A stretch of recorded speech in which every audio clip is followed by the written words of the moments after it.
Peace. Welcome to the culture here on the Black Star Network. I'm your host, Farajii Muhammad. Thank you so much for tuning in and being a part of the conversation. Folks, we got a lot to talk about. First and foremost, let's talk about that major earthquake that hit the East Coast, a 4.8 magnitude earthquake that hit the cities of New York, Boston, Philly, and other areas on the East Coast. We'll talk about the latest with that. Also, let's talk about President Biden proposing for a funding cut for charter schools.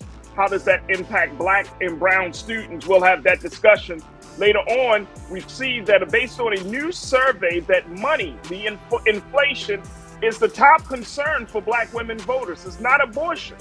It's not, school issues, but it comes down to money. We'll talk a little bit about that. And later on, Sean Diddy Combs, his son, has been called out for in a new lawsuit saying that he should be found guilty of sexual assault as well. What is going on? Can we have a different conversation about how the sins of the father could potentially be passed on to the children and how we could stop and break that vicious cycle? Folks, we got a lot to talk about. Stay with us. It's all happening on today's edition of The Culture here on the Black Star Network. Let's go.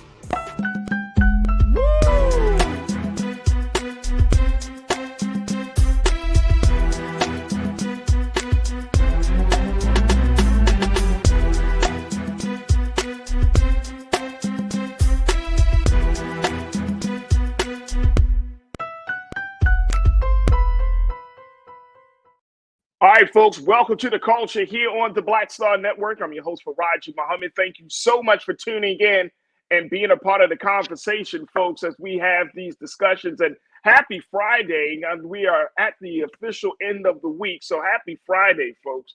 And the first, the first few days of April is already ended. I can't even believe that's happening.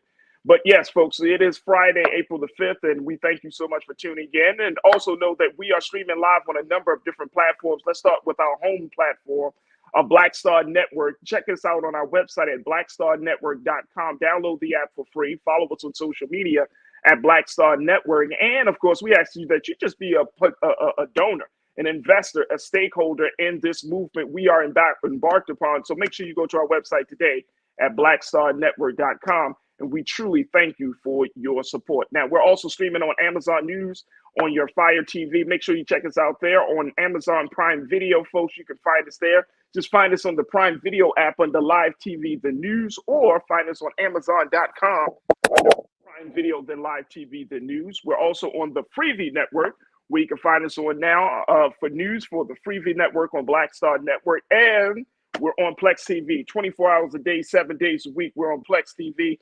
So just check us out there, search for Black Star Network, or find us on the Live TV, The News and Opinion. We're also streaming on Big Brother Roland Martin's social media pages. Let me get that word out. His social media pages. Check us out on his Facebook page as we're streaming there, as well as on his YouTube channel.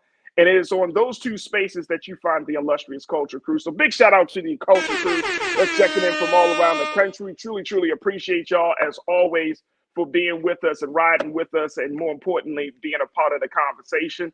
And we're also streaming on the X platform. So big shout out to the X platform as well, to all of the crew members there too. All right, let me go to our very, very special contributor. She joins me on Fridays. Always happy to have her. My sister, Kimberly Morrow, who is an educator. She's a parent advocate. She serves as the founder and principal of the Doris L. Morrow Online Academy. And she always joins us here on The Culture on Fridays. Kim, good afternoon. How you feeling? Good afternoon. I'm feeling good. It's a little cold out here, but I'm feeling good. It's cold in LA. Yeah, it's a little chilly. It's a little chilly, but I see you rocking some colors. I gotta give space and a place for that.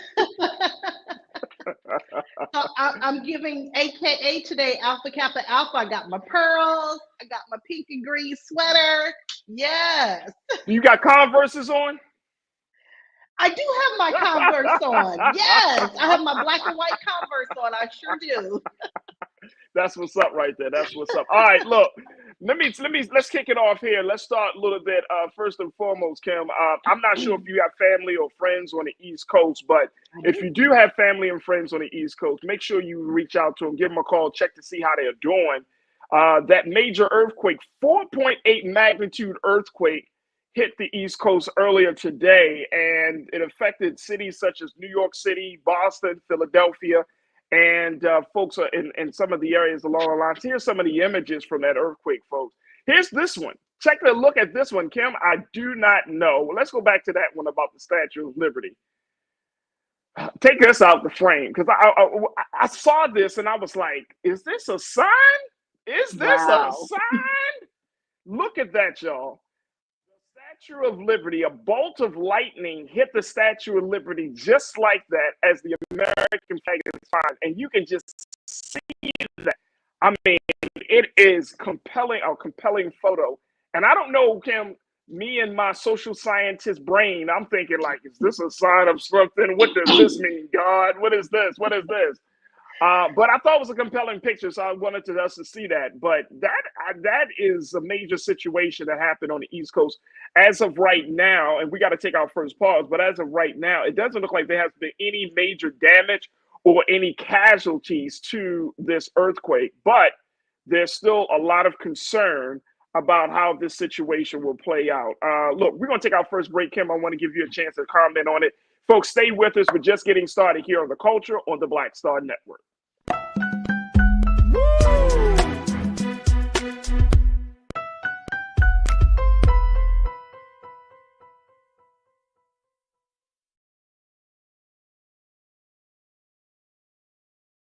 Fanbase is pioneering a new era of social media and investment. This next-generation social app has already raised $10 million and has just opened a new round to invest. For details on how to invest, visit startengine.com/fanbase or scan the QR code.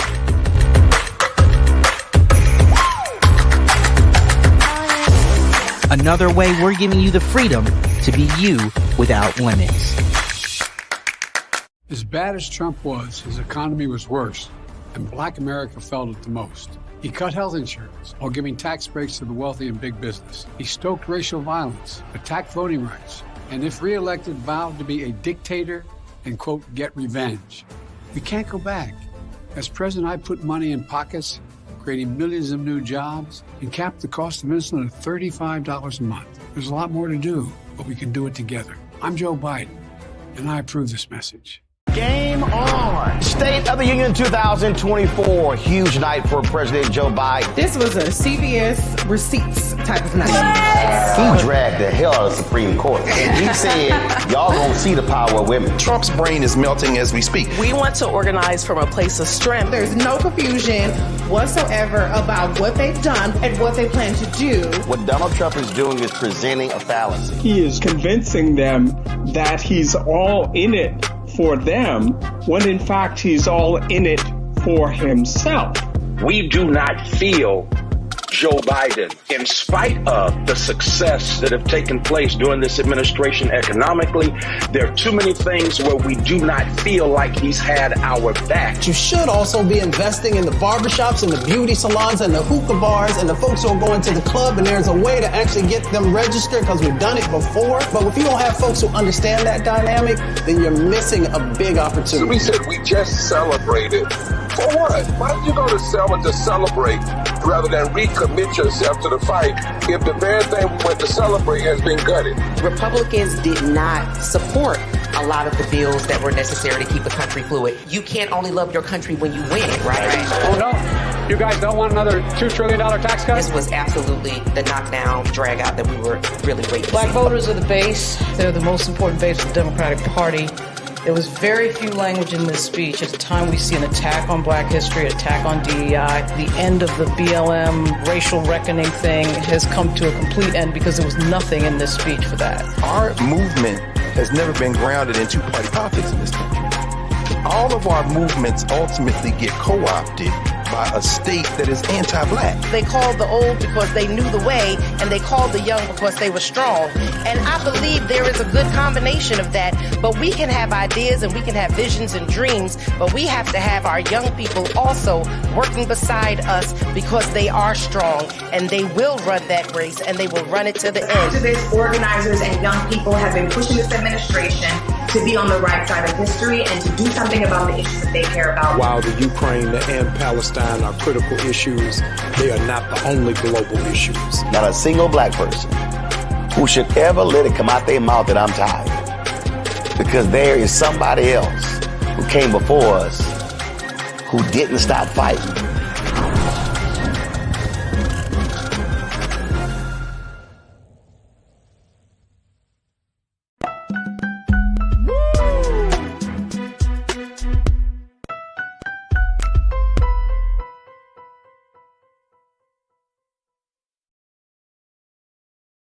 All right, folks, welcome back to The Culture here on the Black Star Network. I'm your host, Farajii Muhammad, joined by my sister, Kimberly Morrow, and talking a little bit about that big earthquake that hit the East Coast earlier today. 4.8 magnitude, Kim, on this earthquake. And I want to show let's show some of these images out there because folks are checking and look at it. Take a look at this, man. The damage done. This looks like some images from New York City. They say that the earthquake was felt, especially in New York, New Jersey area. One of my producers just said her family felt it in Connecticut. And Gene Smith, I see you. You say, I live in Pennsylvania. The earthquake woke me up. My bed and windows were rattling and shaking. I asked the same question. Is this the end? Woo. Whoa, and coming from the East Coast, imagining feeling a 4.8 magnitude earthquake is not something that's fun. So, Gene, I can only imagine what you felt like at that particular moment. P. Jackson, you asking, are buildings on the East Coast required to retrofit for earthquake? Probably not. Right, Kim? Like, probably not. I doubt it. Very doubtful. Right. This is not like out here in California where, that type of engineering is mandated. Here in the East Coast, I mean, look how tall the buildings are in New York City. Yeah. Before the towers were taken down, before that happened, I mean, that was like a landscape. That was a part of the New York City line landscape. And so, no, I don't think that's the case. I don't think that's the case with Pete Jackson. That's a great question, but man, what's your take on what we saw in this whole situation? So, first of all, I don't really have to text my family because guess what? They watch this show. So, family, I hope that you are okay in New York. I do have a lot of family in New York, Farajii. And interestingly enough, many of them have moved back to New York from Los Angeles. So, while they may have been jarred by this, it didn't faze them because they actually lived here in Los Angeles. This is actually happening. We're seeing this happening a lot more often around the country, where places that have not experienced earthquakes are beginning to experience them. And I know in the next segment, we're going to talk about the torrential rains that are happening in New York as well. A lot of that, I know people are saying we're getting to the end, it's almost the end, but a lot of it is due to climate change, which is something that we have control over. We are as humans, not you and I personally, right. But as human beings, we are causing a lot of the problems that are occurring with the different weather pattern changes, with the different locations for earthquakes. Now, a lot of this is man-made. So my take on it is we really need to be more concerned about the environment and climate change and really pay attention. I know a lot of time, and okay, I'm going to speak for my circle, not all Black people, but I know a lot of time as Black people, we don't kind of buy into that whole thing and we think it's other people's problems. But we are responsible for this planet as well. And I think we have to be more aware of what we're doing to cause a lot of this. So absolutely. That's my 2 cents. No, and that's some great change that you gave us, because the reality is, like, I remember reading an article years ago saying that by so many countries drilling into the certain parts of the not just in the ground, I'm talking about in the ocean. You know, when you're talking about the issue of fracking and all of those things, like what the oil companies doing and all of that stuff, it starts to irritate or disrupt the fault lines. Of course, in the state of California, we're right on the fault line. But it's when you said man-made, that's what came. That was the first thing that popped into my head, Kimberly. It's like sometimes, you know, Mother Nature, she's like, look, let me be, let me do me. And the next thing you know, man, we just, oh no, we need to build more. We need to extract more resources from the earth. So that is such that's a hell of a way of looking at this situation, because climate change is very, very real.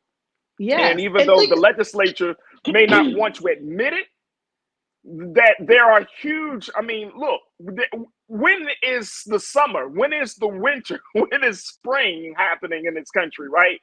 Like, I remember living on the East Coast, you would see a delineation between each season. Now, you come out to LA, it's 50 degrees. You go to New York, you go to Boston, you go to Philly, it's 80. Exactly. And you know what I'm saying? And seriously, Farajii, think about it. You know, at one point we didn't really allow drilling in certain parts, but because the high price of oil and gas prices have gone up, they are doing a lot more drilling in Alaska now. So think about it. New York is near that area. So with all of this drilling, whether it's undersea or wherever the drilling is taking place, that is impacting our environment. And of course, people want to, oh, it's the end of the world, it's the end of the world, because then it absolves us of our responsibility, because we have no control over when the end of the world is coming. And it's been prophesied and we can't fix that. But the reality is there are a lot of things that are in our control with regards to this climate that we can fix. We can work on those things. Right. Absolutely. ABX girl, you check it in. Good to connect with you, sis. Once again, you said the driving tunnels are closed, but subways are running, schools are open. I remember the earthquakes of 1983 and 2011. And she's talking about what's happening in New York City today. Pastor Damon Blissett, thank you so much, ABX girl. Damon, you said, Farajii, there was an earthquake here in Kansas City 2 weeks ago. Wow. Cindy D, you said the same thing. You said we feel earthquakes in the Midwest now because of fracking. Wow. Yes. Lori Parks, you said what you just mentioned about the weather, it's all mentioned in the Bible, won't be able to tell the season. I'm telling you, you just won't be able to do it. You just won't be able to do it. And we're looking at a very, very serious time. The one thing that we can know for sure is that once you have some natural disaster, and it will be interesting to see what that lightning bolt, I guess I'll show that image one more time before we take our next pause. Let's just show that lightning bolt. What do you think this means? Like, this is, because nature, this is heavy to me, y'all. Maybe I'm making too big of a deal about it, but it's like it's a sign. Is this a sign of something? You know, and I'm not trying to get into no conspiracy theory type of, tunnel or jump down into that rabbit hole, Kim, but you can't just say, oh, the weather is just like this because it's just this. No. With all, I truly believe, just like we talk about the energy, the personal energy that each of one of us, we always talking about that personal atmosphere that we should have and stuff. When we talking about energy within ourselves, that's one thing. What do you think, Mother Nature, how do you think the earth is going to respond if the energy of the people of the earth is one where we're just greedy and we're not taking care of Mother Nature. We're not preserving the natural resources. We're just raping the land and just pillaging and just doing all manners of ill will to the soil and to the air and to the water and all of these things. Maybe I'm not trying to be crazy here, Kim, but no, Farajii, remember during the pandemic when everyone was on lockdown? Right. Remember how the animals roamed free, the lakes started to become clean.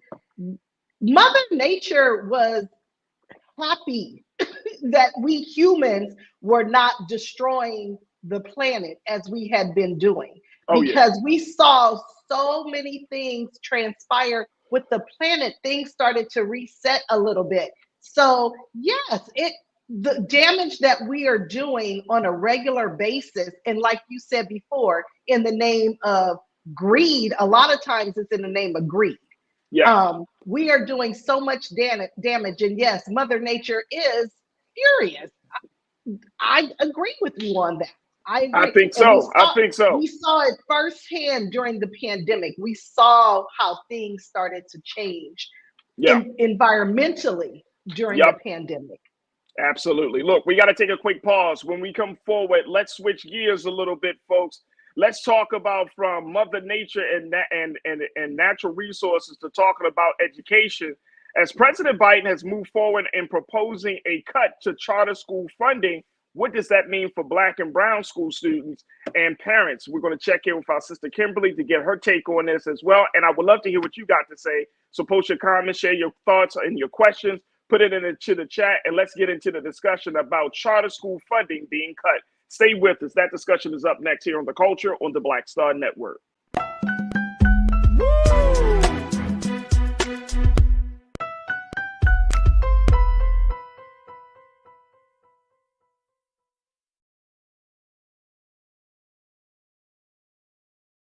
Fanbase is pioneering a new era of social media and investment. This next generation social app has already raised $10 million and has just opened a new round to invest. For details on how to invest, visit startengine.com/fanbase or scan the QR code.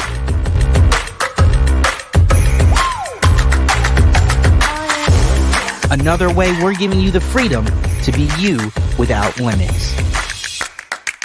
As bad as Trump was, his economy was worse, and Black America felt it the most. He cut health insurance while giving tax breaks to the wealthy and big business. As president, I put money in pockets and capped the cost of insulin at $35 a month. There's a lot more to do, but we can do it together. I need you to scream for your new beginning. 5, 4, 3, 2.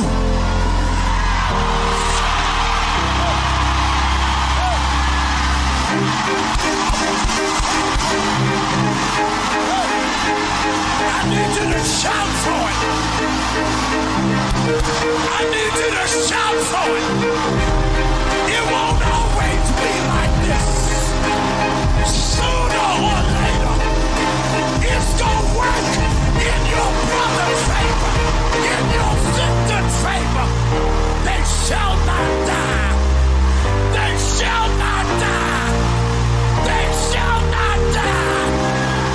I want you to embrace somebody and tell them welcome to the greatest season of your life. Hug somebody, welcome.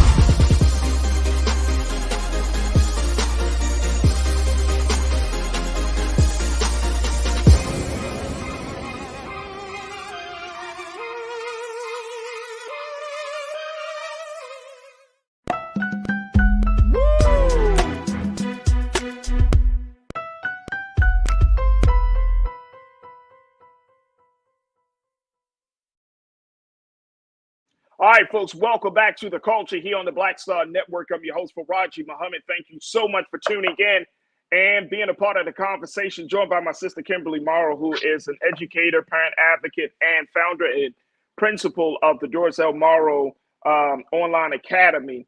And I think this is something that's going to be near and dear to your heart, Kimberly, talking about this latest discussion coming, this latest proposal coming from President Biden, where he's trying to propose for a funding cut for charter schools. And this came up, the president talked about this from his State of the Union speech.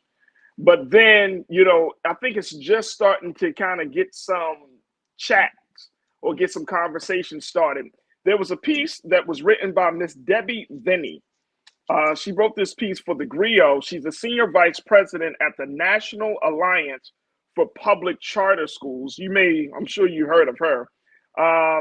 And she put out an op-ed saying, Mr. President, if you force me to choose, you will lose. Her opinion is that the Biden administration's proposal to cut funding to the charter schools program will leave parents little choice come November, saying that more likely parents will choose a politician who has a better policy or educational policy more so than their own political affiliation. So if more people will, and it is based back, this is backed up by data, that regardless if you're a Republican or Democrat or whatever your political affiliation is, if you see a candidate has a stronger educational program and platform, you're more likely to vote for that person rather than a person who may not have as strong of a platform and they may be of a different party or your party. And it's a very, very interesting mix. But here's what Miss Vinny put out there, and I want to throw this out there. Let's put the first quote up, please. Thank you. She said, just a couple of days later, talking about President Biden, after he made that great State of the Union speech, he proposed a budget called for cutting investment in charter schools, which predominantly serve Black and brown students. She asked the question, how exactly are we supposed to get to this laudable goal by slashing the only source of federal funding for the startup, growth, replication, and expansion of these public schools that serve our students as well? There is never a cost to attend a charter school, and according to research from Stanford, the average charter student gains an equivalent of 16 additional learning days in reading in a year and 6 additional days of learning in math. It's hard to interpret a proposed cut to the charter schools program as anything other than harmful to our children. Kimberly, what's your take on that? Do you agree or disagree with Ms. Vinny on this view? Look, you had to take a breath. Because you know what, I can already feel. I already feel the heat and the backlash I'm gonna get when I. All right. So, charter schools. I can see why there's this issue. There's been this back and forth over the past 20 years with regards to charter schools and public schools. Because the reality is charter schools do pull funding away from public schools. Initially, when charter schools came about, they were fantastic. It was a group of parents and teachers and community members that founded a charter school to support the students in that area. Okay. But what has happened with charter schools probably within the last 10 years or so, a lot of these have become big business. Corporations have taken over this whole movement or has leaned into this movement. So it's not just these small charter schools that are receiving this federal funding. These are corporations that are getting this federal money, and those are dollars that are being taken away from our public school, which still serves the majority of Black and brown and low income students. Because with so wait a minute, let me make sure I understand this before we take our next pause. You're saying that charter schools diverting resources from public schools, and that is more harmful because public schools serve more Black and brown students. Well, you know what? I don't want to just say things to make people like me. Yes, it is harmful, Farajii. It is because not every child can go to a charter school. Okay, gotcha. Okay, seriously, because they are moving more and more charter schools into these socioeconomically disadvantaged areas. That is true, but a lot of times with charter schools, you have to provide your own transportation to school. And so a lot of parents are not necessarily able to do that. And think about it this way. I have been in both areas.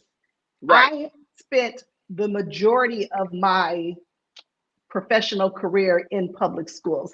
And so I know firsthand how the dollars they're taking money from public schools. They are, because it's only so much in that pot to go around. So schools get their money from, it's called ADA, average daily attendance, and it's based on the number of students you have.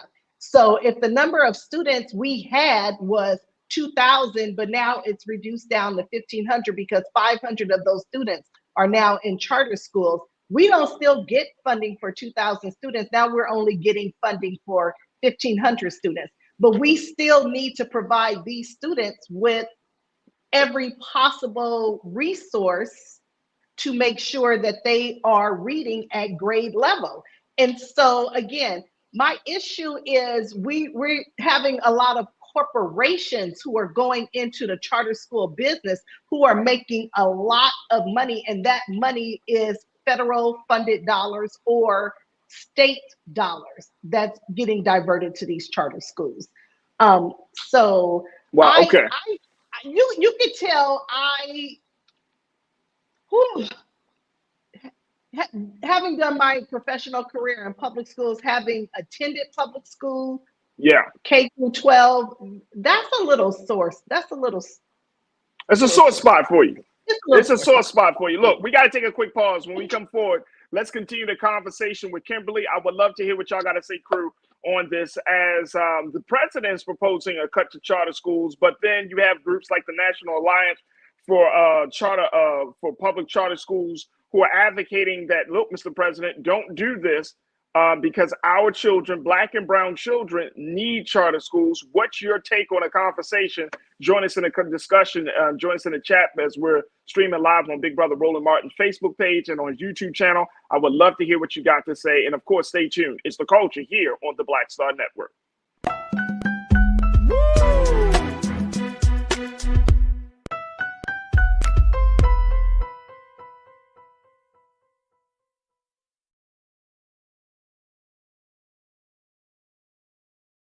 Fanbase is pioneering a new era of social media and investment.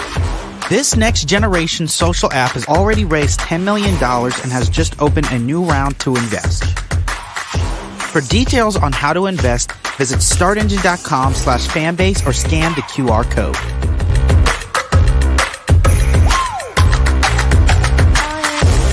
Another way we're giving you the freedom to be you without limits. I have something I want to tell you. I am running for president. Of the United States? Holy.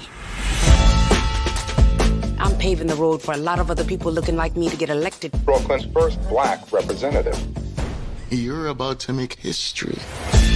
You want to be president? You ain't no man. Maybe we should find your mother. All you got is your one vote. You sound just like every other politician. Do I look like every other politician? Truly, you can't win. And why can't I win? I have an opportunity to make a difference. This isn't a campaign. It's a joke. The only thing anybody's gonna remember is that there were a bunch of Black folks who made fools of themselves. See too much suffering. And I don't know how to not try. We're living it proud. I don't think I'm special. I just want to remind people what's possible. We need something that's going to make some noise. The Black Panthers and Shirley Chisholm. It's like thunder and lightning. I'm going to force all the politicians to be held accountable. You're gonna do all that. School teacher from Brooklyn. Harriet was just a slave. Rosa was just a domestic. What is it you do for a living again?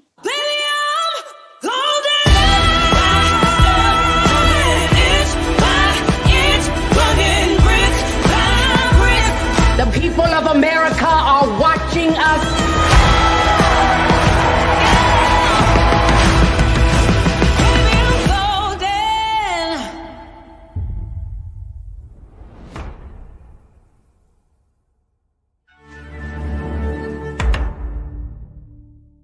Black Star Network is here. Oh, no punch! I'm real revolutionary right now. Thank you for being the voice of Black America. All momentum we have now, we have to keep this going. The video looks phenomenal. See, there's a difference between Black Star Network and Black-owned media and something like CNN. You can't be black-owned media and be scared. It's time to be smart. Bring your eyeballs home. You dig?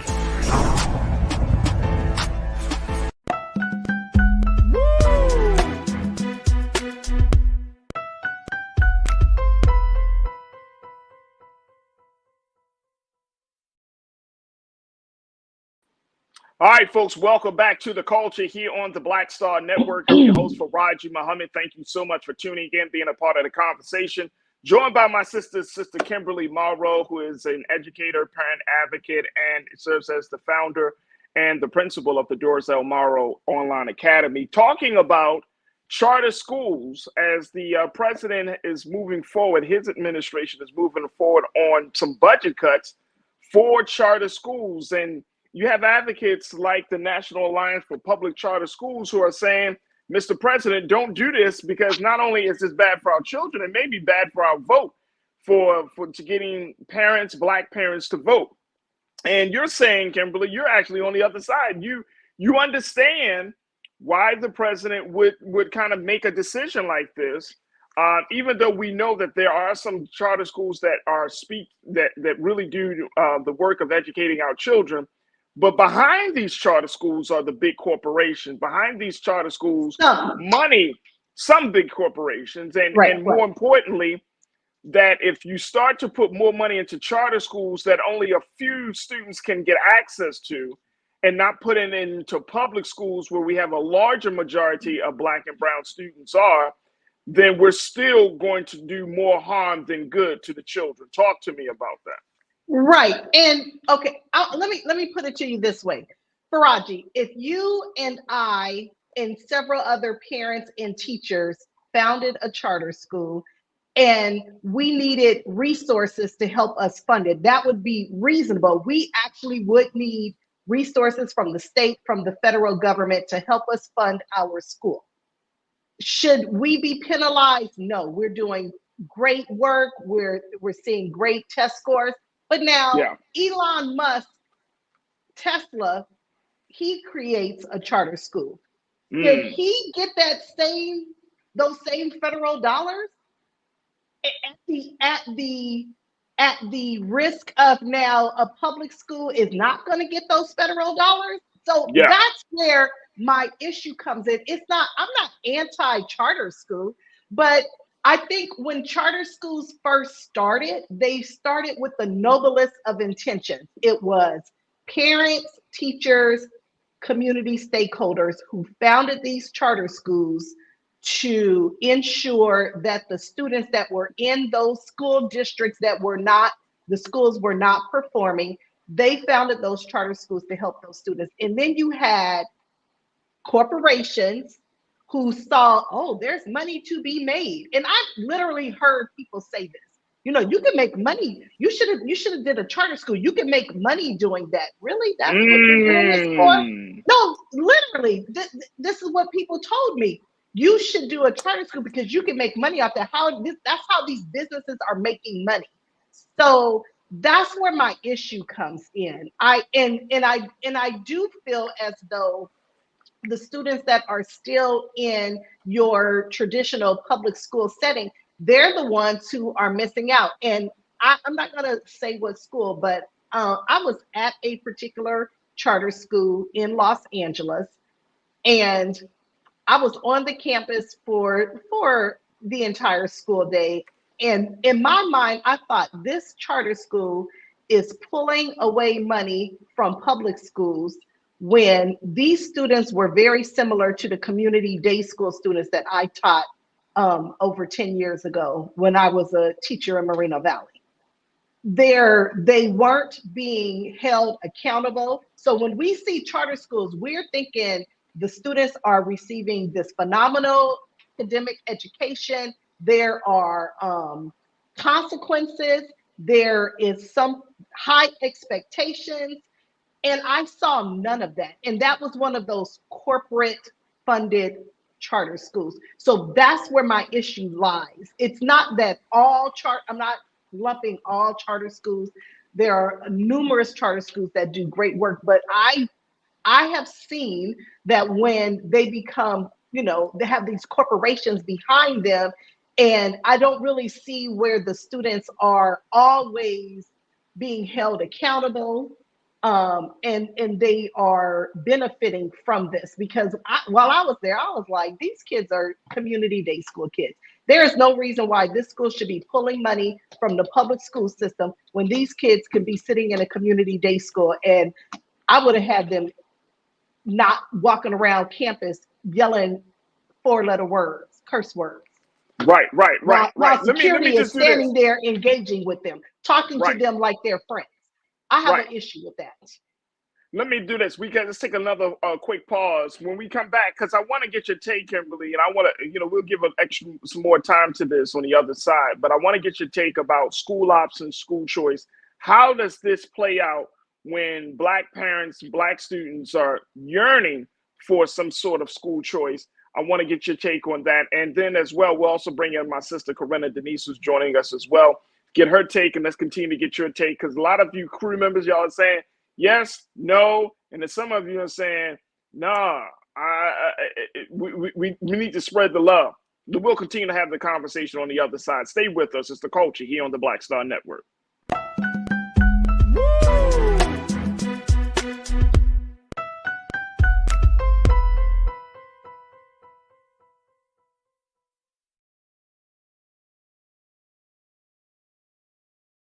Fanbase is pioneering a new era of social media and investment.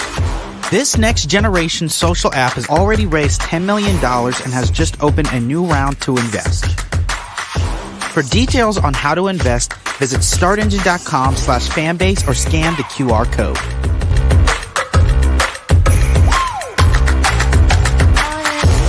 Another way we're giving you the freedom to be you without limits. As bad as Trump was, his economy was worse, and Black America felt it the most. He cut health insurance while giving tax breaks to the wealthy and big business. He stoked racial violence, attacked voting rights, and if reelected, vowed to be a dictator and, quote, get revenge. We can't go back. As president, I put money in pockets, creating millions of new jobs, and capped the cost of insulin at $35 a month. There's a lot more to do, but we can do it together. I'm Joe Biden, and I approve this message. Terry and I, we couldn't play in the white clubs in Minnesota. It felt like such a, strength through adversity type moment that I think Black people just have to go through. We have to figure it out. Right. We make lemons out of lemonade. But there's a reason we rented a ballroom, did our own show, promoted it, got like 1,500 people to come out. Clubs were sitting empty. They were like, where's everybody at? And I said, they're down watching the band you wouldn't hire. So it taught us not only that we had the talent of musicians, but we also had have the talent of entrepreneurship. Mm-hmm. It wasn't like a seat at the table. It's like, no, let's build the table. That's right. We got to build the table. And, that's right. And that was the thing. And of course, after that, we got all kinds of offers. Of course. Right, to come play in the clubs. But we didn't do it. You're like, no, we're good. No, we're good. We're good. And that's what put us on a path of national.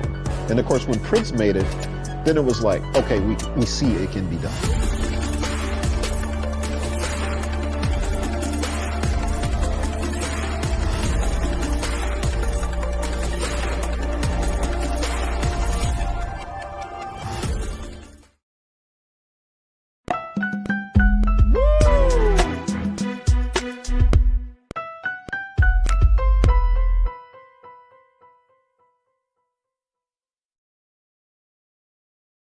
All right, folks, welcome back to The Culture here on the Black Star Network. I'm your host, Farajii Muhammad. Thank you so much for tuning in and being a part of the conversation. Oh, man, we are in the midst of a great discussion talking about charter school funding, public school funding, where should the money go, and more importantly, how it will impact both Black and brown students who are in both spaces.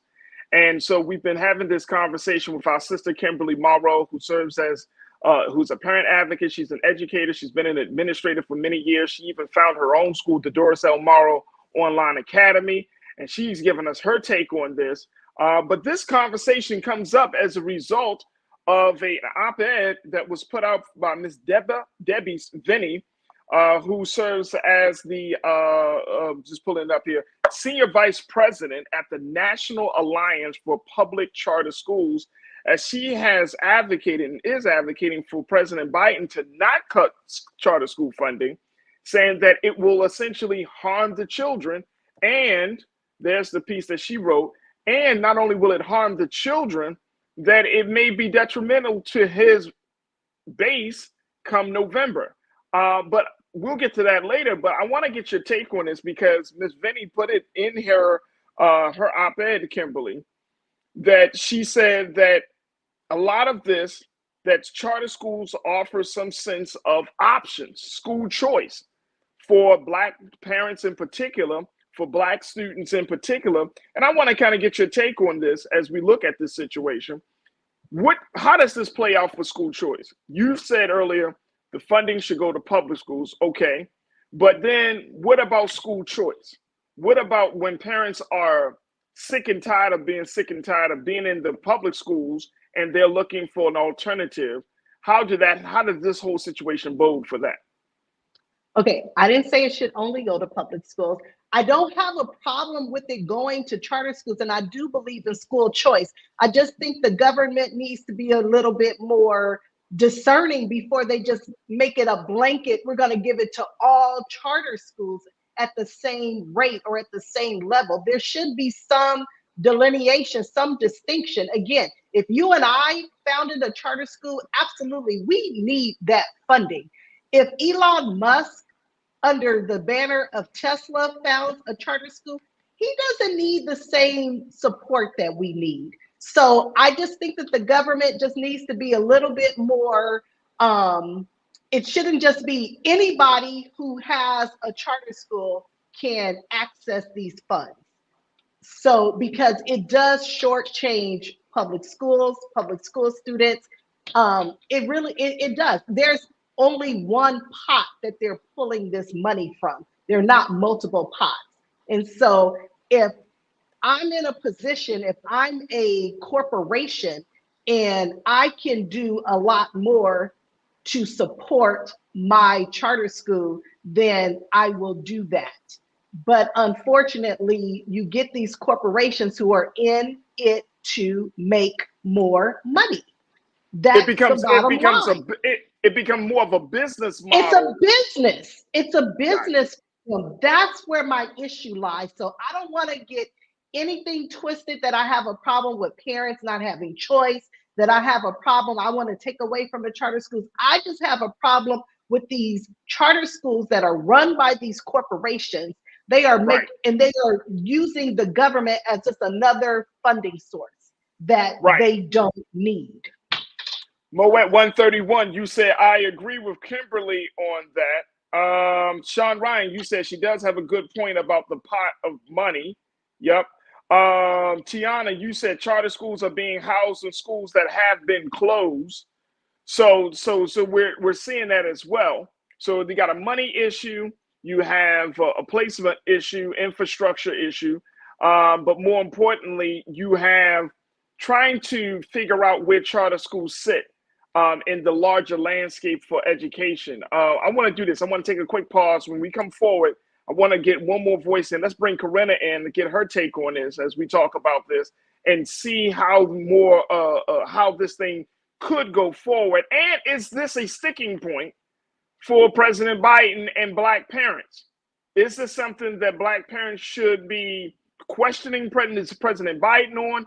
Or is this just a political scuffle that leads to nothing? Look, we're going to continue the conversation on the other side. Stay with us. It's The Culture here on the Black Star Network.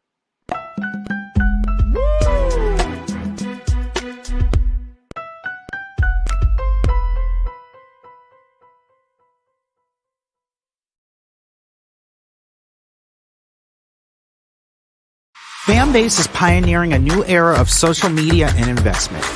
This next generation social app has already raised $10 million and has just opened a new round to invest. For details on how to invest, visit startengine.com/fanbase or scan the QR code.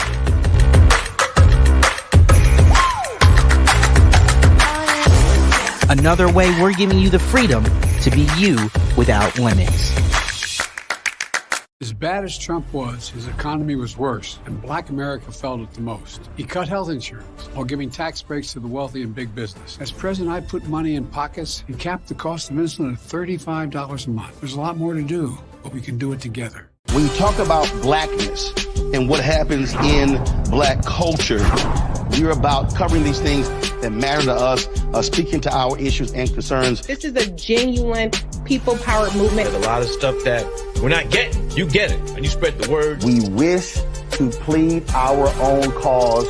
Too long have others spoken for us. We cannot tell our own story if we can't pay for it. This is about covering us. Invest in black-owned media. Your dollars matter. We don't have to keep asking them to cover our stuff. So please support us in what we do, folks. We want to hit 2,000 people, $50 this month, raise $100,000. We're behind 100,000, so we want to hit that. Y'all money makes this possible. Checks and money orders go to P.O. Box 57196, Washington, D.C. 20037-0196. The Cash App is $RM Unfiltered. PayPal is R Martin Unfiltered. Venmo is RM Unfiltered. Zelle is Roland@RolandSMartin.com.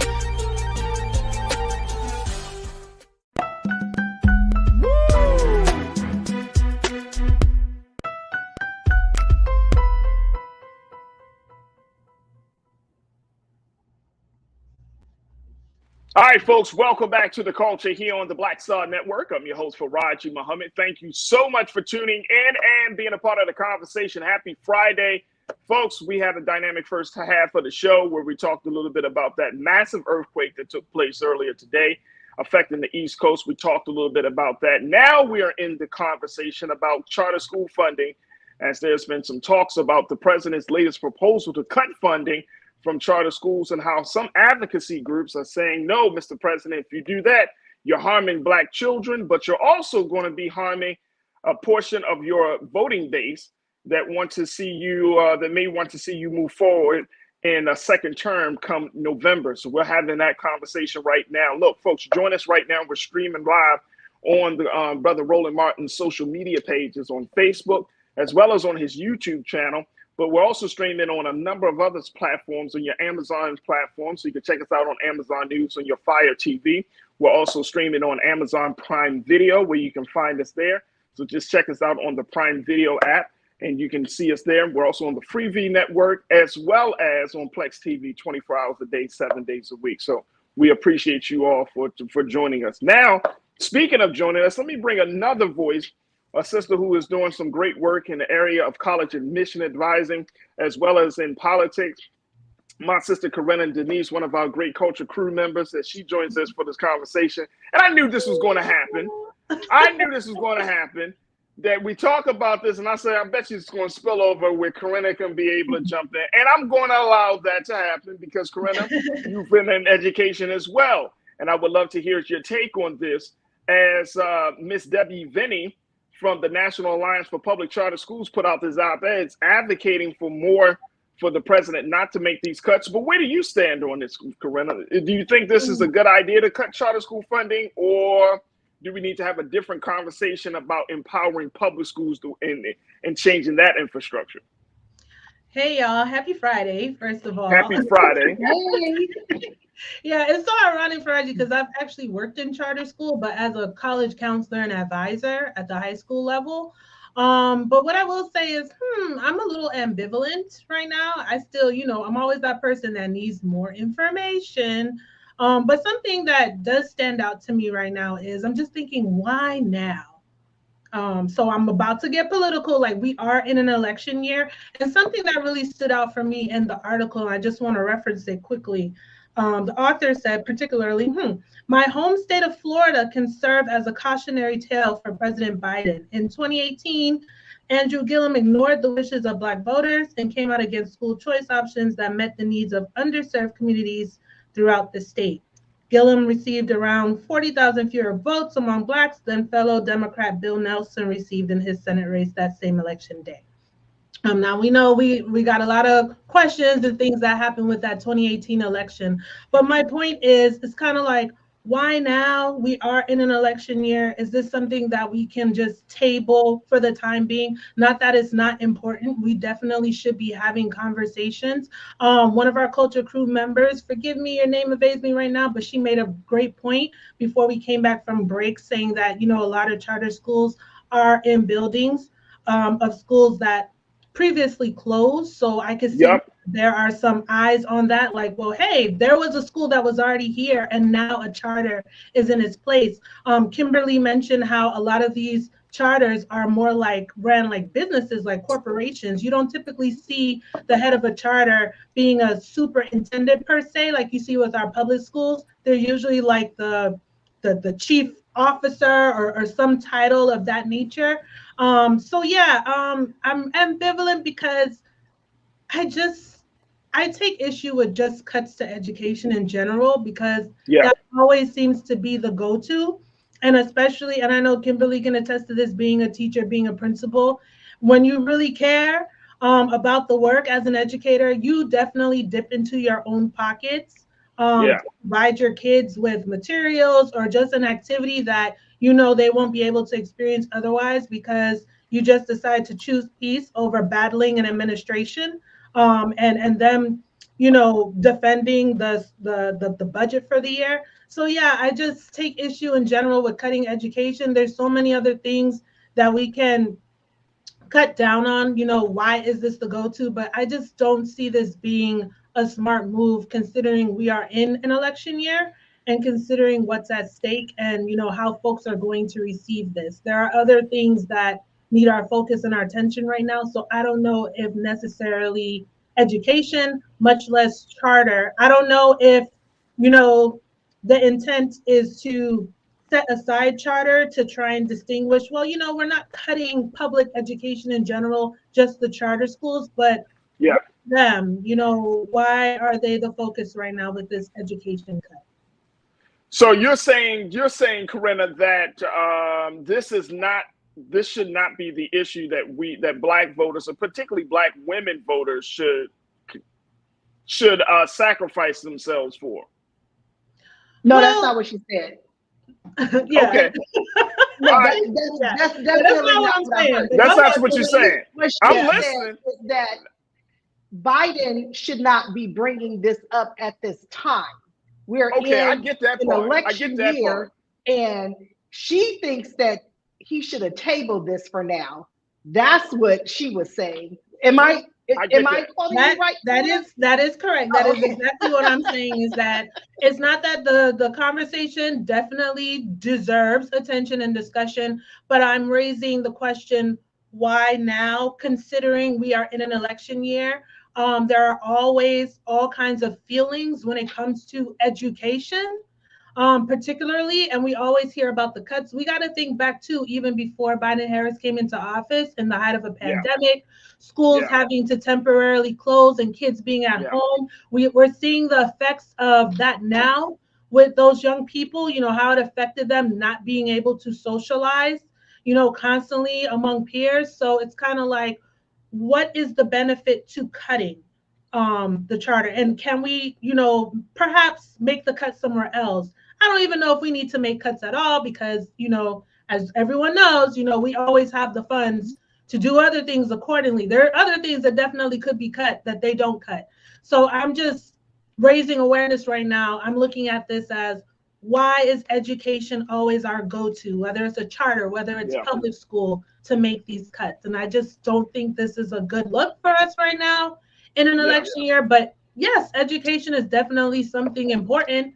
And unfortunately, Farajii, to your point, there are some sacrifices, unfortunately, that we're going to have to make, and then circle back around and be like, okay, now that we done pulled the reins, we need this to be done. So I hear you. Shauna Marsh, you said Biden does not need to do anything that will diminish the achievements of his administration. He needs to leave this alone right now. Wow. Exactly. Yes. Tiz, you said there should never be cuts to school education, period. If you want an educated workforce, why would you cut? Schools need to be better suited for this technological environment. Okay, I agree. I definitely agree. But Tia Tia, you say in California, charter schools get less money per child than traditional schools. This discourages us from teaching in charters because the payment is sometimes much lower. And Tia, you're talking about how you are a public school teacher who has taught at both types of public schools. Caring, Afrocentric schools with high standards are so needed, but some of the best charter schools only welcome superstar Blacks. That part. Is that part, Kimberly? That part. I give you 30. I'm gonna give you 30 seconds to address that. Go ahead, talk to me. Why is that important? No. Not only do they only because it makes their test scores look good, and it's all and that is very important. They want their data to look good. And I'll tell you something else about charter schools. Because I would get students who came from charter schools, and a lot of times with charter schools, they didn't even go through that whole expulsion process. It would just be like, okay, you're no longer a fit for our school, so you have to go. So there are a lot of, I take issue with some of the way they do things with charter schools. They don't have the same accountability measures that in public school we have had to adhere to. Okay. And I just want to remind all of our listeners that Betsy DeVos, do you all remember that name? Oh, of course. How you gonna forget okay. that? Yes, and she was a big. She wasn't even a teacher. No, not one she damn had to do with charter schools. So, charter schools for a lot of people. So when Corinna said some of them are run like a business, no, some of them are run by businesses. They are run by a business, not like a business, by a business. Betsy DeVos was very engaged with charter schools. And so when that's my issue with not all of them, with some of them. And so I believe that maybe if President Biden would have said charter schools would need to show their need, otherwise their funding could be cut. Because I'm telling you, corporations went into the charter school business to make money because it is a money maker. Only in America. Only in America, where a child learning it becomes an avenue to make money. Damn. Only in a capitalistic system called America. Folks, look. Thank you for clarifying that, Kimberly. Yeah, not absolutely. Like a business, but by it is a business. It is a business. We're going to have to table this like many of you are suggesting the president do. We'll table this and let's take a quick pause. When we come forward, let's talk about Black women, as some of the some new data has shown that Black women are more concerned about their money than they are about abortion and reproductive rights. Really? We'll talk a little bit about that on the other side. Stay with us. It's The Culture here on the Black Star Network.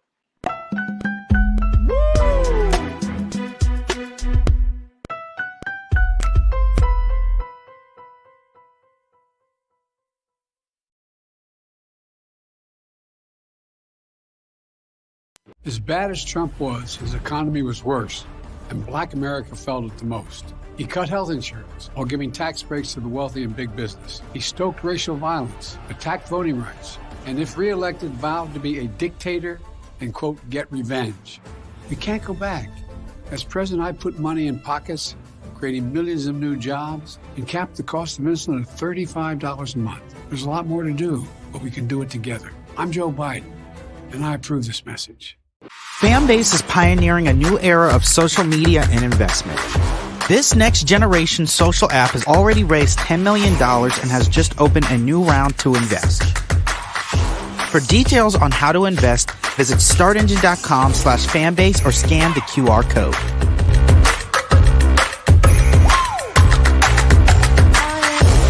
Another way we're giving you the freedom to be you without limits.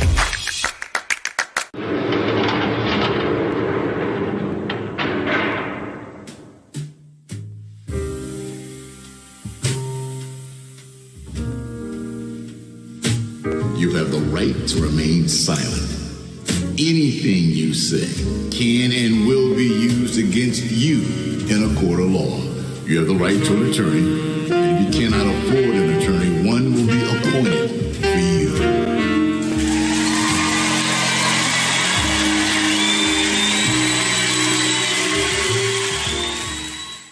When you talk about blackness and what happens in black culture, we're about covering these things that matter to us, speaking to our issues and concerns. This is a genuine people-powered movement. There's a lot of stuff that we're not getting. You get it, and you spread the word. We wish to plead our own cause. Too long have others spoken for us. We cannot tell our own story if we can't pay for it. This is about covering us. Invest in black-owned media. Your dollars matter. We don't have to keep asking them to cover our stuff. So please support us in what we do, folks. We want to hit 2,000 people, $50 this month, raise $100,000. We're behind 100,000, so we want to hit that. Y'all money makes this possible. Check some money orders. Go to P.O. Box 57196, Washington, D.C. 20037-0196. The Cash App is $RM Unfiltered. PayPal is R Martin Unfiltered. Venmo is RM Unfiltered. Zelle is Roland at RolandSMartin.com.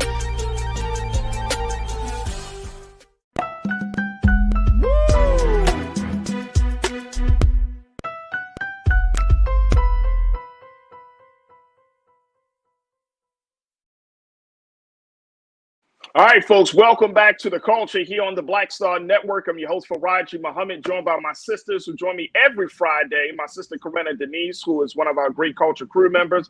She's also a college admissions advisor and Politico, and we enjoy having her take on these issues. And then also joining me is my other sister, Kimberly Morrow, who is a parent advocate, an educator, and who serves as the founder and administrator for the Doris L. Morrow Online Academy. All right, sisters, let's switch gears a little bit. As we talked about charter schools being important for some Black women, there's a new study that shows that even though Black women have always been the quote unquote the backbone of democracy, and more importantly, has been engaged in politics for every cycle, the big concern for women, for Black women in this election cycle is money, the economy. And according to this, take a look at this. This is per a new report called Higher Heights. And this is an organization that's dedicated to advancing Black women's political power. They found that Black women voters are focused on addressing housing, inflation, and the cost of living this election cycle. And let me share with y'all what the CEO of Higher Heights had to say around this Glenda Carr. She said, quote, "These critical issues impact Black women's everyday lives. Black women want economically thriving, education-rich, healthy, and safe communities. Our poll shows that cost, not the economy, drives Black women's issue priority. This is in our face every day when we go to the grocery store, put gas in our tanks, and pay our rent and mortgages." She said these issues should be the focus of Congress, our elected leaders, and candidates vying for our votes this November. Corinna, I'm going to start with you on this. Do you agree or disagree with Ms. Carr and with this assessment that money is the top concern for Black women voters right now? I'm ambivalent again. I mean, well, let me just preface this and say that I'm always concerned about money. Okay, I always want more of it. Because you always about getting that bag, right? You know, like, I just want to be paid my worth. You know, I'm sure we all, you know, as we're moving up, you want to be compensated accordingly, right? And of course, we've both seen that costs have gone up tremendously. I just became a homeowner maybe about 6 months ago. I'm like, yeah, congratulations. Thank you. But let's give some context here. So, I got a note. So Higher Heights released the poll findings in conjunction with Hit Strategies at a media briefing on, at a National Press Club. And the poll surveyed 852 Black women voters and was conducted online February 14th through the 22nd. So I'm just raising that point to say I think we should know the number of women that were involved. Now, that doesn't negate the findings whatsoever. That's not what I'm saying. And I think it's an important conversation. I think the data is helpful to become more aware of some of the top concerns, but that still is just a small margin out of all of the Black women in the country, right? But to think that this might be more important than abortion rights, and it's unfortunate that we kind of have to put these, I don't think we really want to have to rank these in any particular order. All of them essentially are extremely important. And yes, money is always important, cost of living, our survival. You want to be thriving. You don't want to just be living check to check. You want to be able to pay your bills. And we've seen how costs have gone up. But I will push back a little bit, Farajii, and say, and it could be too, maybe I'm a little biased because of where I live. And we know what just happened in Florida this week with our Supreme Court here. I'm extremely concerned about women's reproductive health care, because our quality of life depends on it. And I'm not negating the importance of money now, but I think abortion rights is an extreme concern. I know, at least for me, and a lot of Black women that I know personally. Let me get your take on this, Kimberly, before we take our next pause. Do you think that money is the top concern over abortion rights and gun safety? Is this an accurate assessment of where Black women are?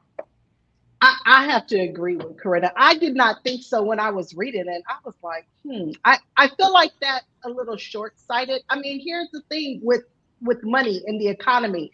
Everything ebbs and flows. At some points, we're going through a recession. At some points, we're having great highs in our economy. So I think to simply narrow everything, boil everything down to now the gas is high. So my vote is going to go to the person who's going to lower that cost. I think that's very short-sighted and narrow-minded because, safety is a huge concern. I am particular about having so many guns where people are coming into our schools and shooting up our schools. That's a particular concern for me. Yeah. And as well as other things, our reproductive rights, especially when you have, I believe it was Arkansas, it was either Arkansas or Mississippi, where now IVF is at issue. People are concerned that if they freeze their embryos, that can be seen as violating some type of law. So I don't agree with that article at all. This is very interesting. Because I don't know, maybe it's a generational thing, sisters. Maybe it's a generational thing, right? Where some younger Black women are saying, look, I'm trying to get that bag. I'm trying to own my own home before I'm 30. I'm trying to get into a good financial position before I'm 35 or 40. Maybe it's more generational than anything. And I got to take another quick pause, but let's explore that a little bit more. And because I do believe, folks, and crew, y'all tell me if I'm wrong or right on this, but I do believe that there are some generational differences that exist in all of these issues when it comes down to either money, when it comes down to women's reproductive rights, when it comes down to gun safety. There's a lot of generational differences, and I think we need to explore that. Look, we're going to do so on the other side. Join us in the chat as we're having these conversations. I would love to hear what you got to say. And of course, stay tuned. It's The Culture here on the Black Star Network.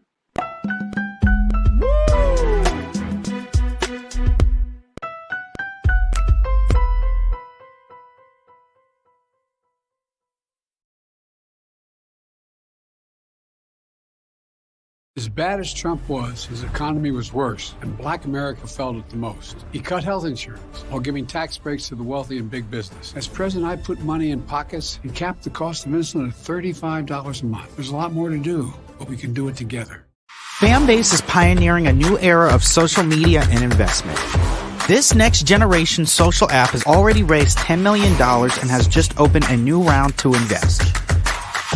For details on how to invest, visit startengine.com/fanbase or scan the QR code.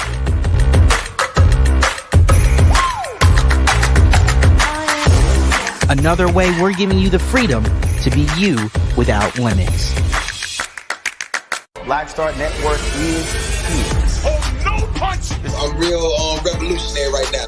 Thank you for being the voice of Black America. All momentum we have now, we have to keep this going. The video looks phenomenal. See, there's a difference between Black Star Network and Black-owned media and something like CNN. You can't be black own media and be scared. It's time to be smart. Bring your eyeballs home. You dig?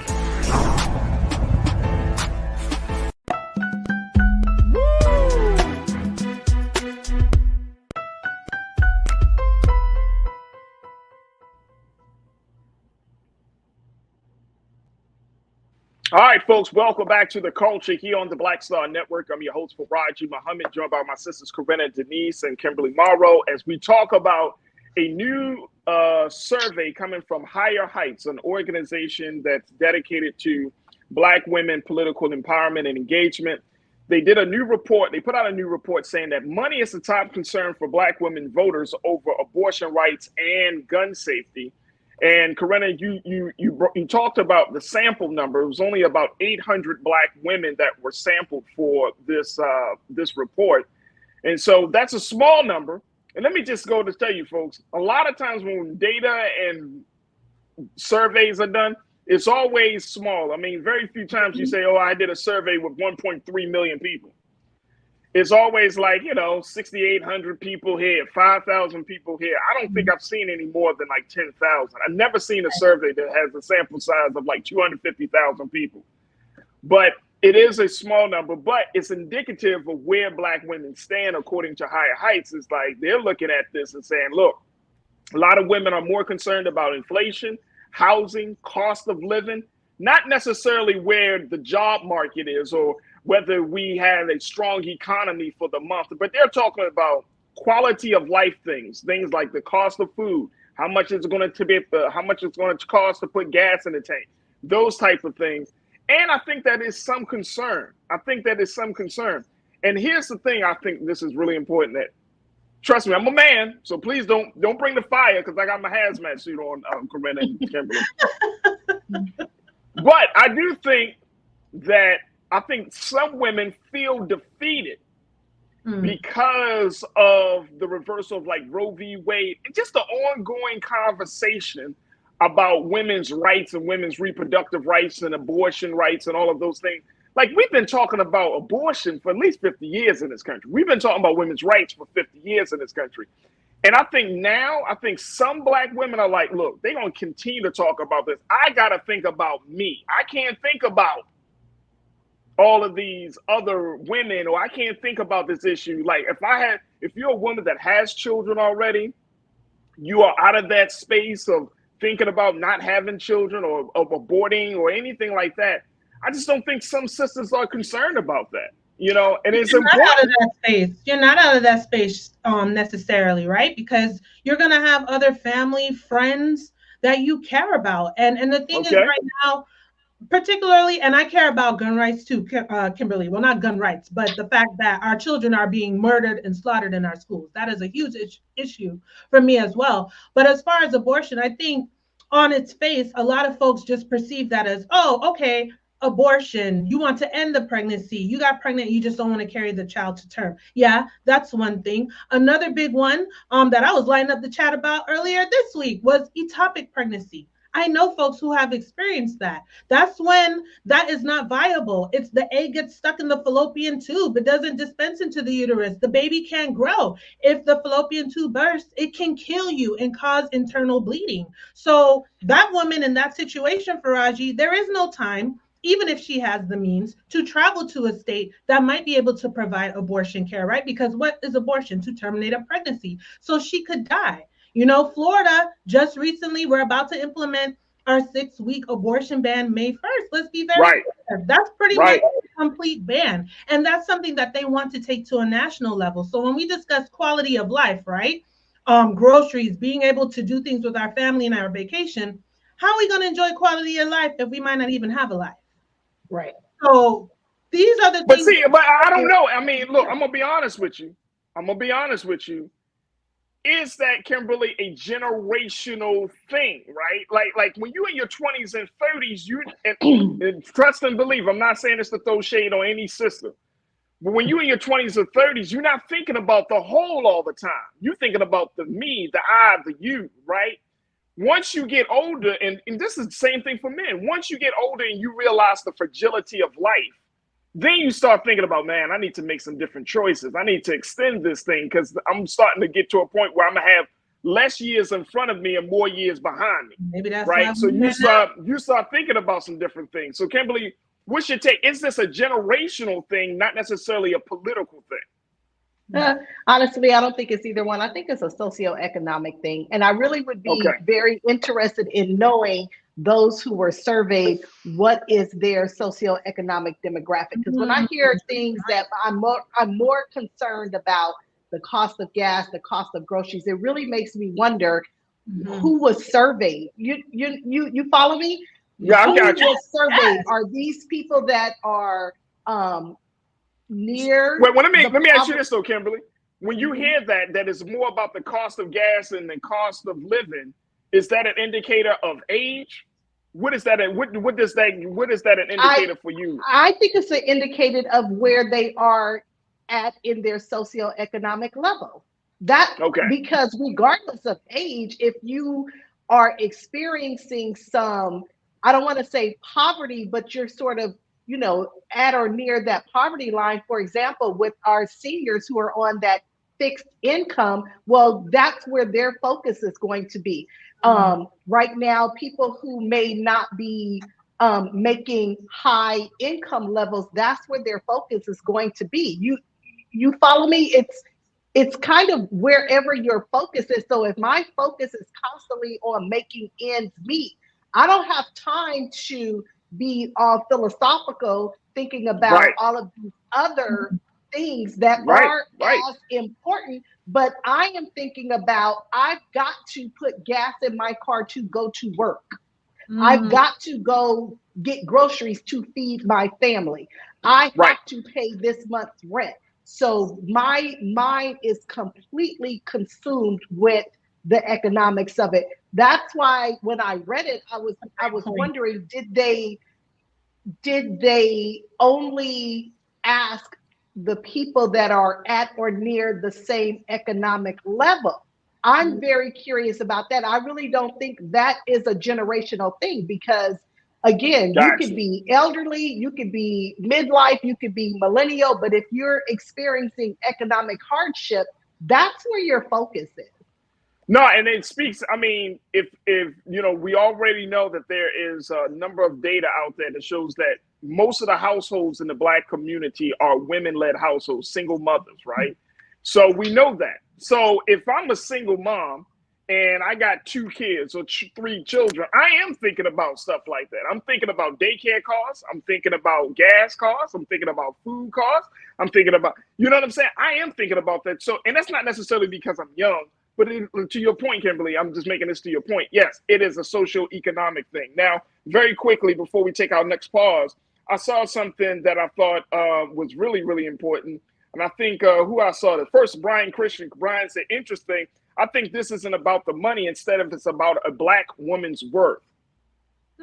What do you make of that very quickly, sisters? Is this about a Black woman's worth? Because there's been so much conversation, especially when you're talking about the relationship dating space. What does a woman bring to the table? And there has been a lot of emphasis over individual worth, whether you're talking about Black men bringing something to the table or worth something, or you're talking about Black women. Is this a part of that? And I think that's a great point Brian brings up. Thank you, Brian, for posting that. What's your take on that very quick, Corinna? Oh, Brian. Wow. A Black woman. I just gotta. Cause y'all sisters, come on, Corinna. I know you got some. I know you got some homegirls be like, girl, I make $80,000. I make $100,000, girl. Please. No, let's be very clear. Our worth is always a hot topic of conversation because we're never given our worth. We gotta fight for it, battle for it. So that's always something that's gonna be discussed. Always, Brian. But yeah, it could be. But I think Kimberly really unpacked this thing a little bit more, specifically wanting to know, okay, what's the socioeconomic status? Because a lot of times we see these polls and we're just like, okay, well, who are you surveying? Like to kind of give us some insight as to why, the results are what they were. But yeah, when it comes to our worth, yes. But here's the thing, and I'm gonna just end with this because I know we got to go to break. The other side ain't gonna give us none of that. We ain't gonna get socioeconomic status, the inflation. Well, you said, wait a minute, who's the other side though, Corinna? The opposition, them damn Republicans. That's what the Republicans. Okay, I just didn't want to make you say like it's black men. I thought this was a black woman, black men type of situation. Yeah, I was like, wait a minute, hold on, let me check it. I know all of these topics are important. Like I said, I struggle with having to rank them in general because everything needs to be addressed. Let's just make that very, very clear. Our quality of life in totality needs to be better. But what I am saying is that in general, on the other side, even though we're talking about this, let's make that very clear. We're not going to get any of those things. So that's what I'm speaking to. But go ahead on, Kimberly, and tell us about the black community. Well, let's do this. Let's take another quick pause when we come back. Let's have more conversation about this and get more of your comments as we talk about this latest report about black women and their top concern going into November. Stay with us. It's The Culture here on the Black Star Network.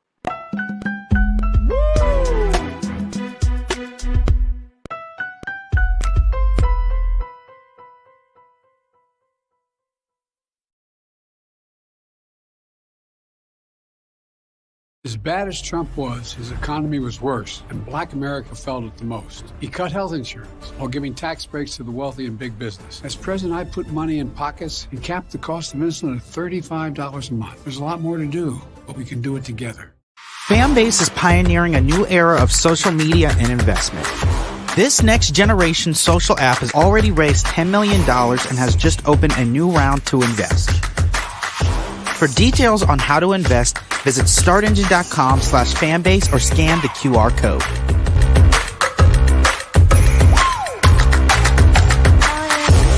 Another way we're giving you the freedom to be you without limits. Black Star Network is here. Oh, no punch! I'm real revolutionary right now. Thank you for being the voice of Black America. All momentum we have now, we have to keep this going. The video looks phenomenal. See, there's a difference between Black Star Network and black-owned media and something like CNN. You can't be black-owned media and be scared. It's time to be smart. Bring your eyeballs home. You dig?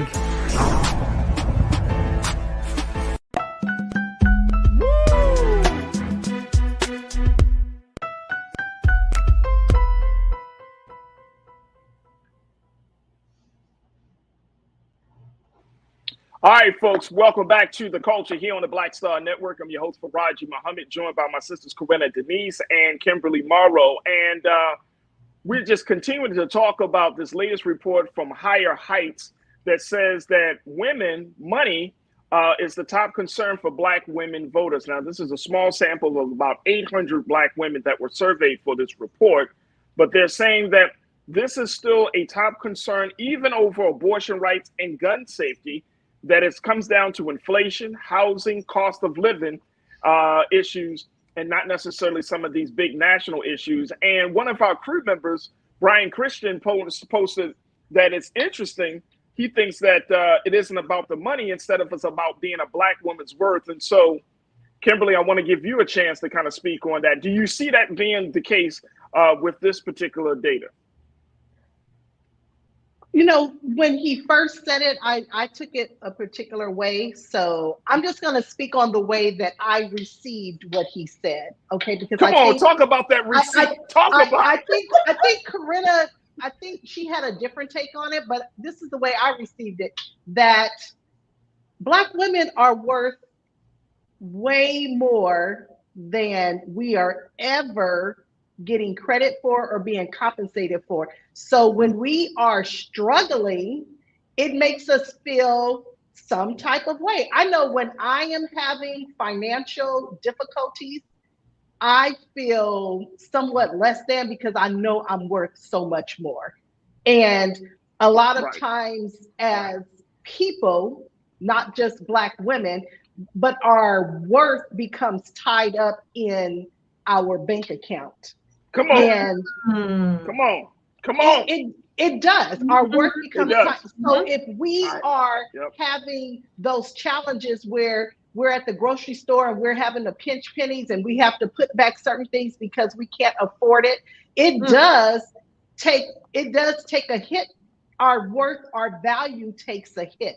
So when I heard him say that, I thought, that it is about our worth, because right now, with the economy being the way it is, it can play havoc on your mental, because you start to feel like if I can't afford gas or I can't afford groceries, then it's diminishing my self-worth.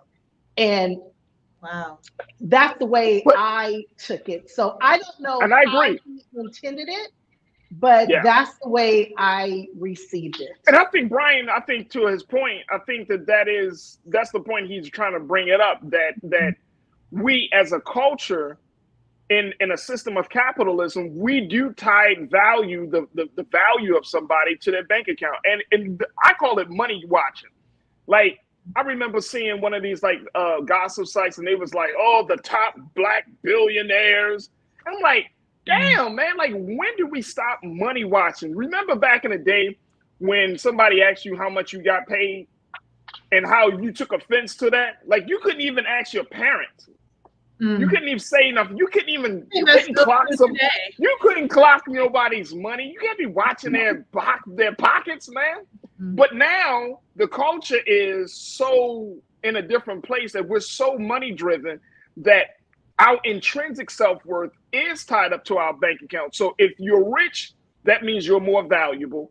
If you don't have quite as much, that means that you're worthy of being spit on and punished.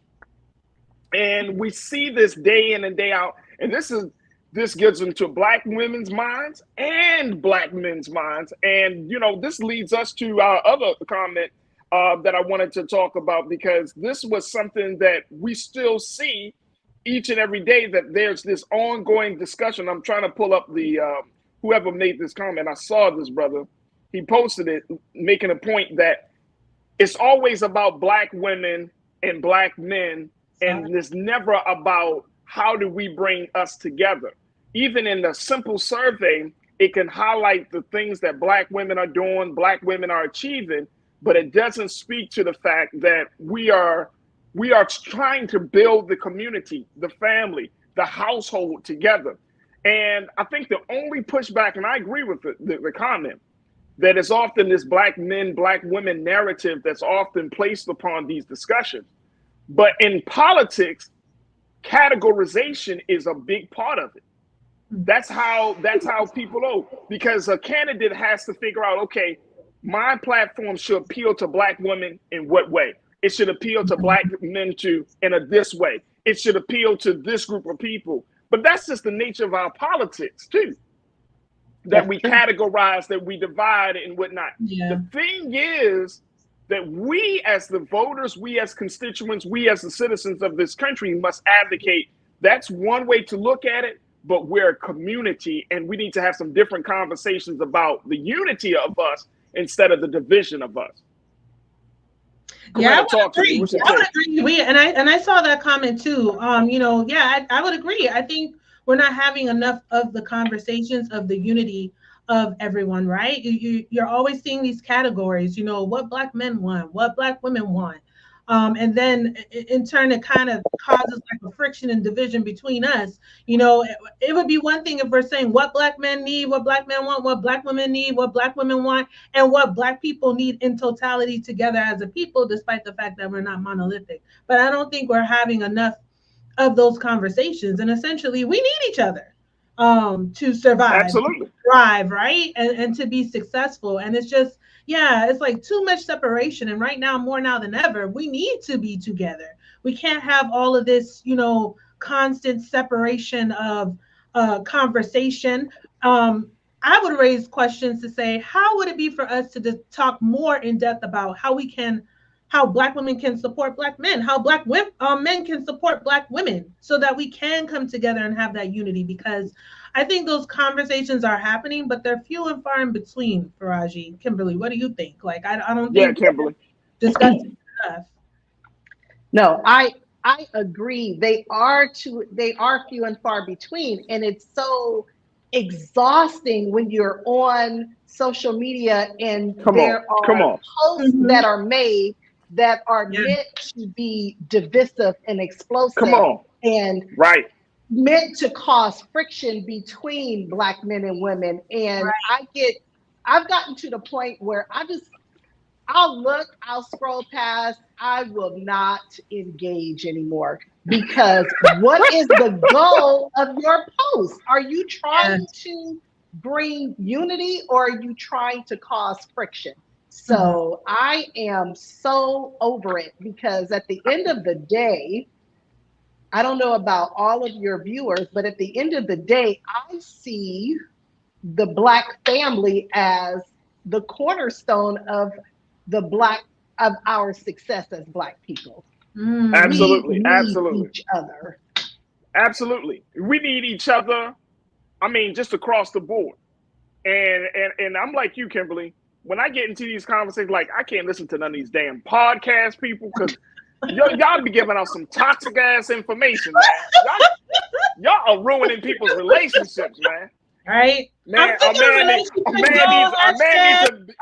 man needs to have at least 30,000 in his bank account before he go on a date. You'd be like, oh my God, bro.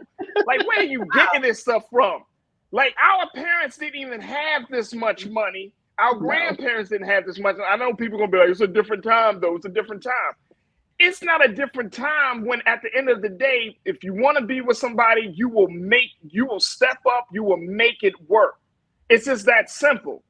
You know what I'm saying? And we put all of these, actually, this stuff is not, some of this stuff in understanding things, especially between men and women and all, it's not rocket science.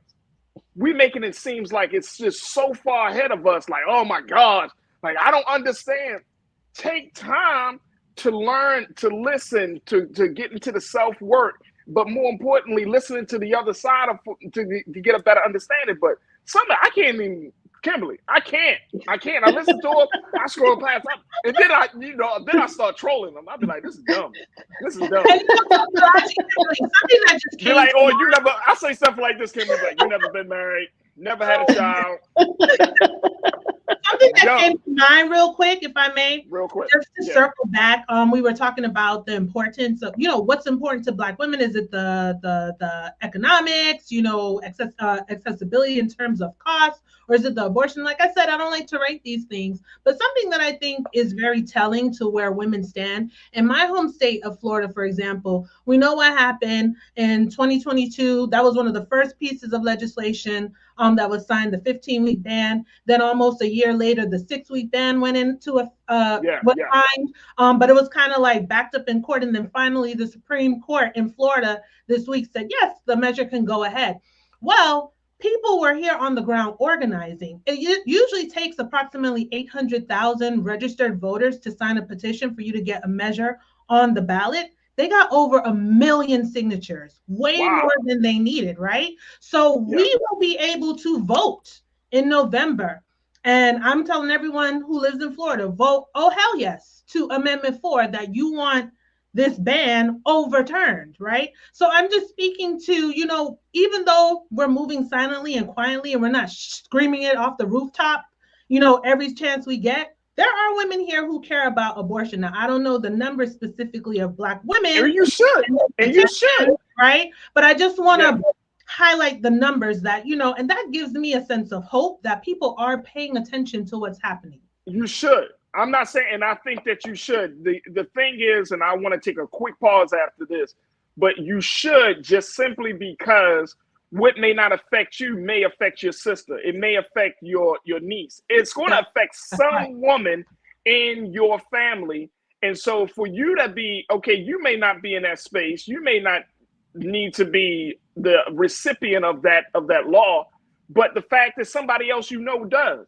Because I'm sure that in every circle of Black women or every circle of women, somebody has considered abortion, somebody has considered pregnancy, somebody has considered something that the law dictates on women, imposes on women on how they should make choices for themselves and their body. So it's important. You just got to have those right conversations. Look, when we come forward, I want to take a quick pause. When we come back, let's talk about this latest lawsuit against Diddy and his son, Justin Combs, who's been identified as being a sexual predator in a new lawsuit. Folks, we got to have this continued conversation. It's sexual awareness, Sexual Assault Awareness Month here in for the month of April. Stay with us. We're going to have a quick discussion about that here on The Culture on the Black Star Network.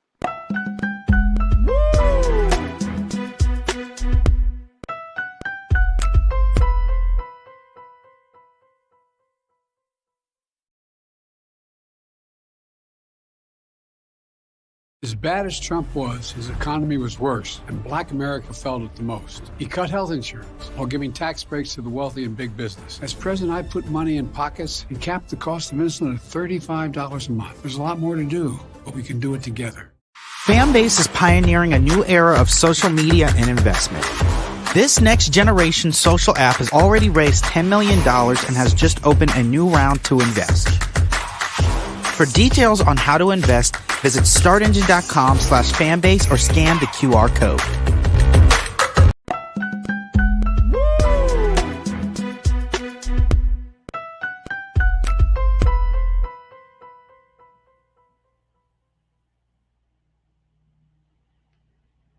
All right, folks, welcome back to The Culture here on the Black Star Network. This month is Sexual Assault Awareness Month.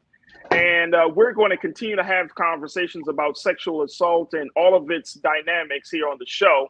And so I wanted to bring at this point up to my sisters, Corinna Denise and Kimberly Morrow, this new lawsuit that has named Diddy's son, Kristen Combs, in this lawsuit that was filed yesterday by a woman named Grace O'Makai, who alleges that the son, rapper Kristen Combs, 26 years old, sexually assaulted her in late December of 2022, according to filings from the LA County Superior Court. And it looks like Grace was working as a steward on a yacht that was chartered by the Combs family where the incident happened. We already know that Diddy is under investigation for his alleged involvement in a sexual trafficking lawsuit, and that now this puts a spotlight on the sons. Kimberly, I want to get you start you off on this. My only thing about this is that this thing continues to kind of spiral, and there's so many links to all of this. But I think it's important, especially now during Sexual Awareness Assault Month, Sexual Assault Awareness Month, that we have some very different conversations with our boys about sexual health and wellness, right? I recently saw, I think it was NBC News that put this out there, but they're saying that Black men and Black fathers and Latino fathers wait too late to have these conversations about whether their sons are sexually active or not. And so I want to kind of get your take on this, Kimberly, about just the fact that, of course, this is a lawsuit. It's all allegations right now. He hasn't been arrested, speaking of Kristen Combs, but it just speaks volumes about the sins of the father being passed on to the son and how we can break that cycle. Talk to me. Okay, so I'm so glad that I finally get a chance to mention my book on air. So, because this is actually in line with what I talked about in my book. So my book is 8 Pearls of Wisdom, a Parenting Guide. Empowering Children is the way to go. And one thing I say in my book, and I've said at different events where I've talked to parents, is children they learn from what we do, not what we tell them. So I can appreciate, the fact that the polls or the data says that Black and Latino men need to have conversations with their sons earlier. They also need to be demonstrating for their sons how to treat a woman. So they demonstrate this by showing them in their relationships with their child's mother or with their wife. A lot of times we may tell Diddy or any other father can tell their children the right things. This is what you need to do. This is what you should not do. But if they are not demonstrating that behavior, that child is not listening to what they are saying. They are watching what they are doing. And so Absolutely. If in fact, we're going on the presumption that these allegations are correct. If in fact these allegations are correct, and at some point the son was exposed to his father's behavior, his father doesn't have to tell him to do it or tell him not to do it. He's seen it. He is going to do it. Children do what we do, not what we say. That's real. That's real. 26 years old, Corinna, and he's named in a lawsuit for sexual assault. This is the other son. I remember Justin Combs being named in a previous lawsuit that Diddy's former producer Lil Rod put out there saying that Justin was involved in some other incident. So you possibly have two sons, and this is the whole thing about the whole Diddy situation. He has two grown sons that are wrapped up in this whole foolishness, is all this madness, right? Again, these are all allegations. Nothing has been proven yet. They haven't been arrested. But the point is, we're not having the proper conversation. We're having more conversations about Diddy being bisexual than we are having about Diddy passing on certain, as Kimberly's saying, certain traits, showing their sons that this is quote unquote what manhood looks like. This is what masculinity looks like. We're not having enough conversations that you may have a real problem if Justin and Christian have been exposed and now they become perpetrators, how you're continuing the cycle of abuse and violence when it comes to men and women. Where does it stop? Where do we need to intervene at, Corinna? What's your take? Yeah, I resonate with everything that Kimberly just said. Children are going to do as they see. Sometimes we even see these little kids online, their parents got them dressed up looking like very adult-like, saying adult-like things, and they think that it's cute, and it's really not. And what's happening now with Diddy and now his sons, allegedly, it's just so unfortunate, Farajii. And yeah, if it turns out to be the truth, then we could say it is indicative of how Diddy moved, right? And they're just, seeing how their father moved about in the world, and in turn, maybe this is a result, so not only is it affecting him, it's affecting his children. But someone who comes to mind right now are those twin girls. I wonder, how is this affecting them as young women? They lost their mother a few years ago.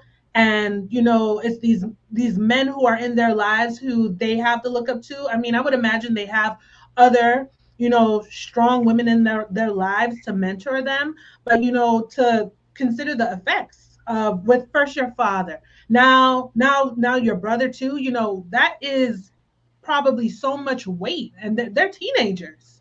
Right. So I think in turn that's going to affect them too. How are men or young men or gentlemen going to treat them as young ladies, young women in the world? So it's just like a domino effect on this behavior. But I agree with you, Farajii. We're not having enough of the conversations that need to be had. More of the focus is on Diddy's sexuality or other things that he has done. But, how is this going to reverberate as far as his children and other young men, other young people who look up to him, right, as a role model?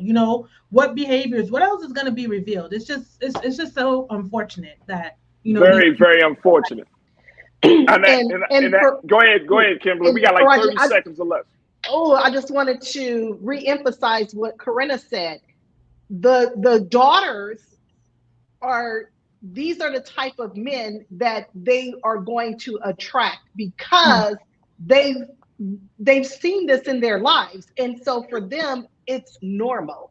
And a lot of times fathers I don't even think that they realize that, because they'll tell their daughters, this is the kind of guy you need to get. But then the daughter sees what the father is doing, and guess what? She's going to get a guy like her father. That's crazy. So I wanted to re-emphasize. That's a great point. That's a great point. And folks, let me just say, we're going to continue to talk about it, because I don't think we're having enough conversations about this. But like I said, NBC News, they put out this report. They talked about this, and I'm looking at it right now, where they're saying, based upon a new study, that show that Latino and Black fathers often underestimate when their teenage sons become sexually active, resulting in delayed education about safe sex practices. And I can group that in both of what y'all said, not just talking about condom use, you're talking about how to see a woman through the correct lens, not to just over sexualize or hyper sexualize a woman, how to have those conversations. But you got to pay attention. As men, we got to pay attention to our sons, because we think, oh, well, it's just me. But you can't go around and you hang, you know, you with your son and you calling women the B word and you talking about F's and all that stuff. And then you expect your son to have a proper respect to of women, a proper view of women. And I'm going back to what you say, Kimberly. They watch what we do. They don't listen to what we say. There it is. There it is. All right, Kimberly, thank you so much, Kimberly Morrow. Make sure y'all follow her on all social media. She's done a fantastic job. She is an educator, parent advocate, and serves as the founder of the Dorsal Morrow Online Academy. My sister, thank you so much. And I got my sister, Corinna Denise. Make sure y'all follow her on social media, RenRen84. She's doing some fantastic work as well. So, Corinna, thank you so much. And thank y'all for being so good. Real quick, because we didn't get to touch on it last week, but I dare say that Cowboy Carter is Beyonce's best body of work. All right, see, don't be starting no other stuff. I'm gonna get you off the air. Appreciate y'all. Thank you for checking in. Thank you. Have a great weekend. All right. All right, folks, let's go and do it for us. Thank y'all for being a part of the conversation. Big shout out to the Online Culture crew, all of the new voices, the new folks in the chat. Thank you so much. Make sure y'all stick around for Roland Martin Unfiltered at 6 p.m. Eastern Standard Time. Make sure you follow me on social media at The Real Farajii on Instagram and at Farajii on X. And I would love to connect with you. Stay tuned. Up next is RMU. As always, never be afraid to challenge what's wrong. Stand for what's right while being yourself in the process. God willing, we'll talk to you on Monday for another exciting edition of The Culture right here on the Black Star Network. Peace.